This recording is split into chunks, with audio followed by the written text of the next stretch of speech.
Good evening, I'm Mike. And I'm Steve. And this is the continuation of the Magic Treehouse #1, Dinosaurs Before Dark, by the greatest writer in all of mankind, Mary Pope Osborne. That's what Heather O says, and thus far, honestly, I'm fairly surprised by She's good. How fantastic a children's book writer she is. So, because I hadn't read these since I was like 10, maybe. Oh yeah, it's been a while. Yeah. But no, she's actually a lot better than I expected. Chapter 3, where is here? Where is here? That sounds like an existential question. It's like, where? Yes, I am in my house, but where is here really in the grand scheme of things? On the earth, we say, but what is buried beneath this mantle? Beneath this mantle, you continue to go down, you go through the crust to the core, but then on the other side, there's just more crust and mantle, and then you come out the other side of the world, and suddenly you're in space, and space goes on forever. How far below us, and how high above us, and how far from the left and right is here? What constitutes here, Steve? Just as a house is not necessarily a home, what defines here? It's not necessarily where, but why. See, where is here? But why? There's a lot of, because you'd think here is easy to say, here is here. But Where? it's like, okay, look, if I say, oh, I'm here. When? Here can be here in this bed. Now? But here can also be over, like, okay, but is here just this room, or is here this house, or is here this neighborhood, here this state, here this planet, here this galaxy, universe? What is here? Where is here? Who? What? The philosophical questions asked by Mary Pope Osborne. Jack looked out the window. He looked down at the picture in the book. He looked back out the window. The world outside and the world in the picture, they were exactly the same. The pteranodon was soaring through the sky. The ground was covered with ferns and tall grass. There was a winding stream, a sloping hill, and volcanoes in the distance. I mean, pretty much everything other than the volcanoes is kind of like, oh, we're still in Pennsylvania. Oh, huh. Where are we? Stammered Jack. The pteranodon glided down to the base. Oh, and the pteranodon. Not usually something you see in Frog Creek, Pennsylvania. Not usually, but they did. They did. No, that was before the spinning and the flying and the landing, the volcanoes. Bibbidi boppity boo.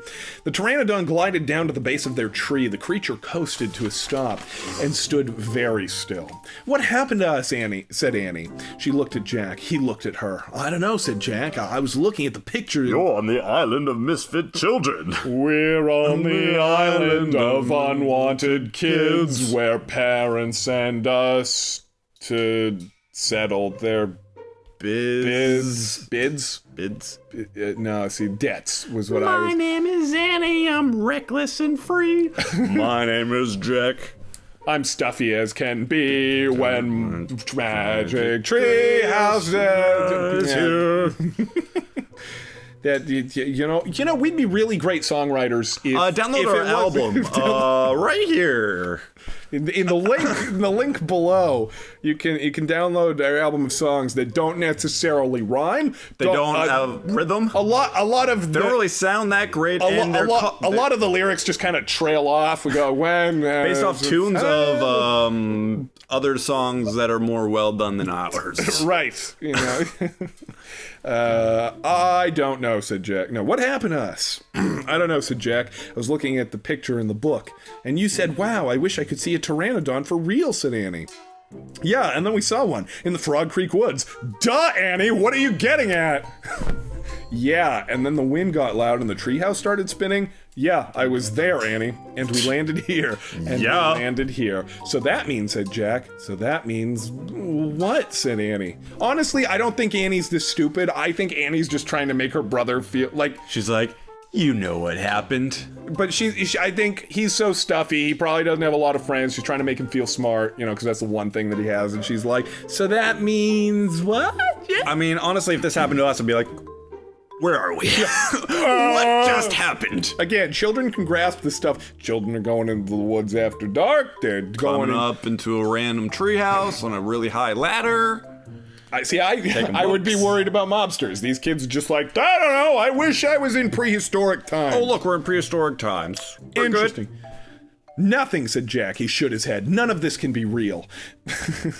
No, it can't. Clearly, the cafeteria is serving poisoned food to its children, and I am hallucinating in the nurse's office, and none of this can be real. What a stickler. Like, have you ever had a dream where you're like, no, none of this can be real? No, but this kid's so friggin' smart. Unless you realize you're dreaming and you can create. See, I try that sometimes. Like I'll go, oh, I'm dreaming, and so then I'll try to create something, and I'll go, if I'm really, you know, if I'm in control, let's have a hot babe just materialize right here, and then I go, and then nothing happens, and I go, oh, guess I'm not dreaming.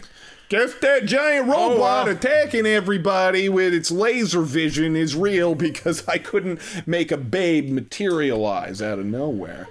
Now, when I say a babe, I am not using Babe, pig in the city. Babe, like Pig in the city. The pig in the city. I did one phenomenal sequel. Could control my dream, but I didn't do anything out of the ordinary. I was kind of like along a racetrack, so I'm like, oh, I must be dreaming. I'll be in a car. Vroom, vroom. So I was like, when I woke up, I was like, what? If I'm dreaming, I really could get the mail at the end of the driveway. I could get the newspaper, bring it in, eat breakfast, go to school. My favorite kind. But when I get to school, if I'm dreaming, second period will be first period. Oh boy. Crazy. Nobody else knows. Hey, Barbara. Guess what it is? Guess what? This is a dream because it's not in second period. The It's 7:30 and we're in second period. Annie looked out his window again. But he's real, she said. He's very real. Watch him bite my arm off. If he can't bite my arm off. Jack, that big pile of dinosaur shit looks pretty real to me. It smells pretty real. It tastes pretty real, Jack. Nah. Jack looked out the window with her. The pteranodon was standing at the base of the oak tree, like a guard. His giant wings were spread out on either side of him. Yeah, either a guard or he's waiting for you to drop your guard to send, and then he's going to feed you to his babies. Hi, Annie shouted. Shush, said Jack. We're not supposed to be here. But where is here, said Annie. Ooh, it's going deep.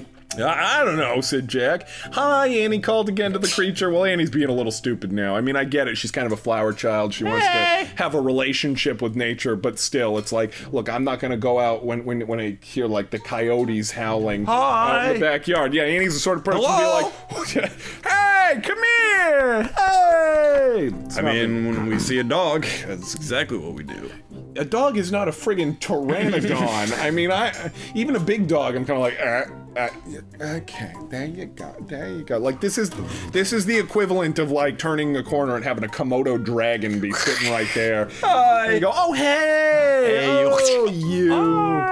Saw a movie, Komodo, once. It was like Jaws with Komodo dragons. They killed the dragon to get away from it by shooting a flare into its mouth. It swallowed it and exploded from the inside out. That's what I suggest you children do, or else you're dead. You're nuts. He can't talk, said Jack. No. But maybe the book can tell us. Jack looked down at the book. He read the words under the picture. This flying reptile lived in the Cretaceous period. Ooh. It vanished 65 million years ago. Oh, this is for kids, so they didn't die out. They just vanished. Poof. This one just happened to reappear. That's what happened. He went next door. He went next door. No, impossible. They couldn't have landed in a time 65 million years ago. Jack, said Annie, he's nice. Seriously, it's like friggin' Melanie Griffith. She used to have a lion. They just had a movie come out that she made with this lion. And, like, everybody who worked on the movie got, like, injured. And, but he's nice. Oh, he's nice. We let him sleep into bed with us. Oh, he almost killed my father. Well, he's nice to me. Yeah. It's only because my dad, looked at him the wrong way. But as long as you don't look at him the wrong way, he will not rip your face off. Don't make him frustrated at any point in time, no matter what. I love animals. We shouldn't fuck with animals, though. No. Don't fuck with the animals. Leave the animals alone. Yeah. Jack, said Annie. He's nice. Nice? Yeah, I can tell. Let's go down and talk to him. Talk to him? Jack is asking some pretty appropriate questions. Like what? Are you fucking kidding me? What's going... Annie started down the rope I ladder. already explained this. Hey, shouted Jack, but Annie kept going. Are you crazy? Jack called. Annie dropped to the ground. She stepped boldly up to the ancient creature. Yo! Hey! Look at me. Hey, look at me. I'm talking to you. Hi. We'll find out whether or not Annie has her face bitten off tomorrow night when we continue the Magic Treehouse #1, Dinosaurs Before Dark, by the greatest writer in all of mankind, Mary Pope Osborne. Good night, Steve. Good night, Mike.